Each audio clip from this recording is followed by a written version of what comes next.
বেটা আমি শুনতে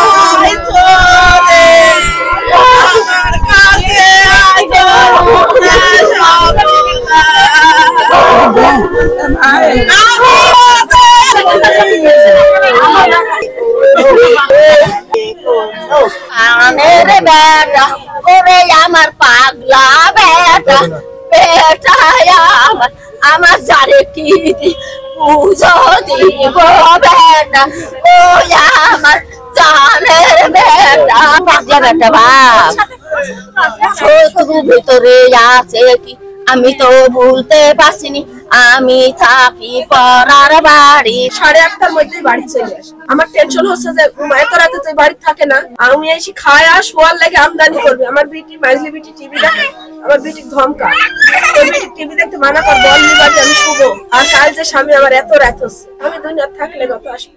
আর সকালে আমার খালি বলছে সকালে আসবো। এই বাড়িটা তো আপনাদের হয় শোনা, এই বাড়ি আমার।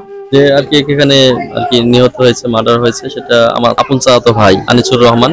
সে একজন সহজ সরল ছেলে। প্রতিদিন সে বাজারে আসে বাজার করতে, 8টা 9টা বা 10টার দিকে চলে যায়। কিন্তু গতকাল সে বাসায় না ফেরার কারণে আমরা খোঁজাখুঁজি শুরু করি এবং পর্যায়ে সারা রাত খোঁজা করে তার কোনো সন্ধান পাইনি। পরে আমরা এটা এখানকার স্থানীয় লোকদের মারফতে আমার খোঁজ যায়। সে তো আসলে আর কি একটু সহজ সরল প্রকৃতির, কাজে আমরা তাকে যে সেভাবে তার শত্রুতা আছে এটা আমাদের বিশ্বাস হয় না, এবং নায়কও বলতে গেলে সে একজন ডেলিভার। আমরা যেটা জানি যে আমাদের ভাইয়ের বইয়ের মুখে শুনতে পারলাম যে তার ভাইরা নাকি 5,000 টাকা দিয়েছে বাজারে। সেটা আমরা মনে করছি সেই শত্রুতা না থাকলে হয়তো এই টাকার জন্য তো মানুষকে অনেক সময় মেরে ফেলে, এটাই আমরা এখন ভাবছি।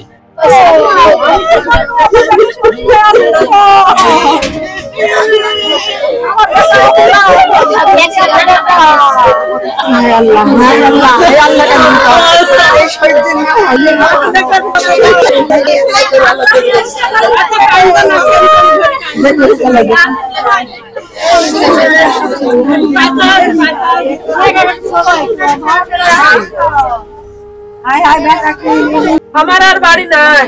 কি নাম আপনার? পারবি না। কটার দিকে জানতে পারছি? সকালে 8টা 8:30টার দিকে জানতে পারছি। মাধ্যমে এই যে আমার দেওয়ার আর আমার হলো মন জামাই বুঝতে গেছি। একটা মানুষ বলে লাল সোয়েটার গায়ে আছে, লাল সোয়েটার গায়ে বলে আছে, তো ওই মহিলাটা বলছে যে ওইটা কি পড়ি আছে। তারপরে কা বলে জানাজানি হয়েছে। তাছাড়া তো আমরা জানি না। এই পাড়া থেকে আমরা ওই পাড়া কোনো কথা বলতে পারবো? আমার বাড়ি একটা শেয়ার বাড়ি আছে। আমরা তদন্ত করছি একটা ক্লিন মার্ডার। এই মার্ডারের যতগুলো দিক আছে আমরা প্রত্যেকটা দিক ফুটিয়ে ফুটিয়ে দেখছি। ইনশাআল্লাহ আমরা আসামি অ্যারেস্ট করব অবশ্যই।